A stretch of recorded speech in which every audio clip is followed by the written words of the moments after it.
خاطر اپنی جان دیتے. ارے امام نے اپنی قربانی دی. کہا اے رقیہ، اے زینب، اے فیضہ، اے ام ربابہ، حسین کا آخری سلام. ام لیلا مجھ سے علی اکبر کا پرسہ لو. ام کلثوم مجھ سے عباس کا پرسہ لو. آؤ زینب اور محمد کا پرسہ لو.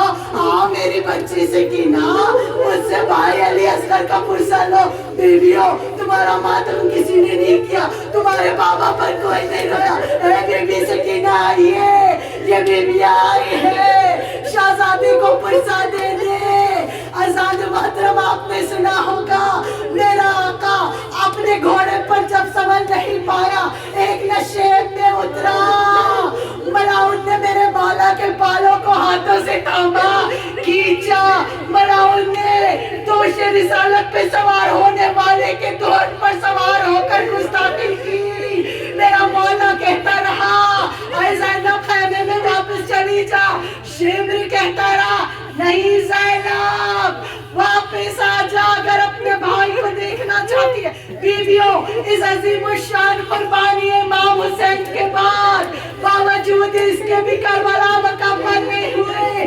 یعنی علی اکبر کی قربانی سے کربلا مکمل نہیں، علی اصغر کی قربانی سے کربلا مکمل نہیں، قاسم کی قربانی سے کربلا مکمل نہیں، عباس کے بازوؤں سے کربلا مکمل نہیں، اکبر کی برچی سے کربلا مکمل نہیں.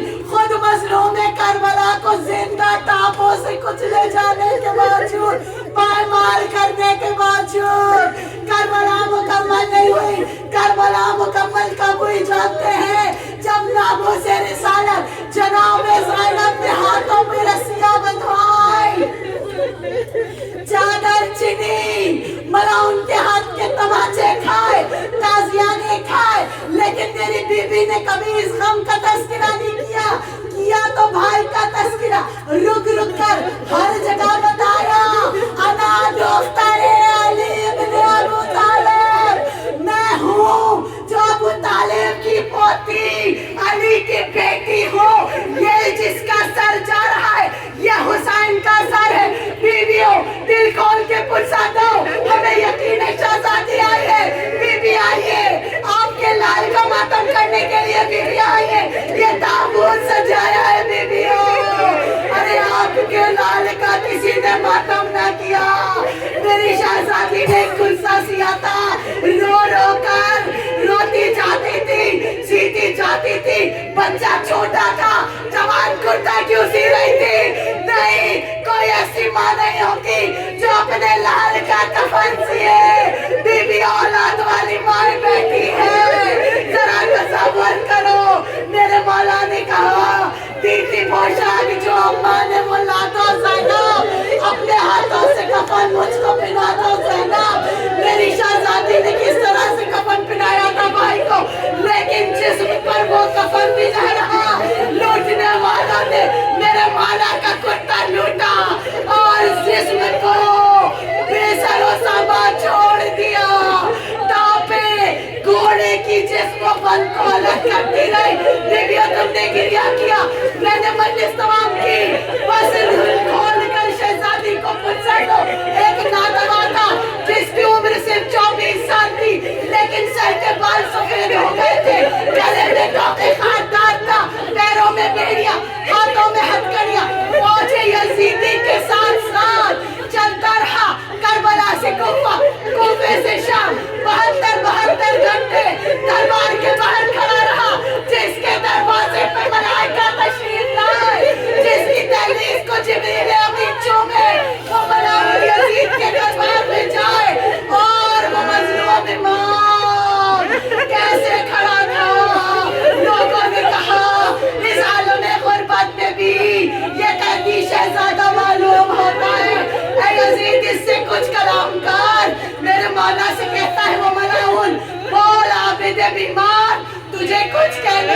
کائنات خلق ہوئی ہو۔ وہ اس ملعون یزید سے پوچھتا ہو، اے یزید اجازت دے تو میں ان لکڑیوں پہ بیٹھ جاؤں۔ ملعون گستاخی کرنے لگا، کہنے لگا اے عابد تجھے یہ بھی نہیں پتا یہ لکڑی نہیں ہے، منبر ہے۔ میرے مولا نے خطبہ پڑھا، مولا کائنات کے لہجے میں کہا وہ وقت بھول گیا جب میرا پہلا خلیفہ چوتھے درجے پہ تو نے بٹھایا، تیرے اجداد نے بٹھایا۔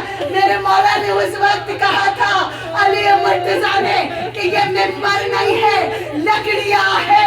تو پوچھنے والوں نے پوچھا اے علی منبر کیوں نہیں ہے، لکڑیاں کیوں ہے؟ میرے مولا نے کہا منبر بنتا ہے صاحب منبر سے۔ بس یہ سننا تھا، یہ سننا تھا۔ دربار یزیدی میں تلاطم مچ گیا، کہنے لگے لوگ، نابینا صحابی نے اٹھ کر کہا ایسا لگتا ہے علی مرتضیٰ زندہ ہو کر آ گئے ہیں۔ لوگوں میں تلاطم مچا، یزید نے حکم دیا اس نوجوان کا سر قلم کر دو۔ وہ ملکہ مصائب، وہ شہزادی، وہ پھوپھی اماں سامنے آ گئے۔ اے یزید اگر مارنا ہے تو مجھے مار، میرے مظلوم بچے کو نہیں۔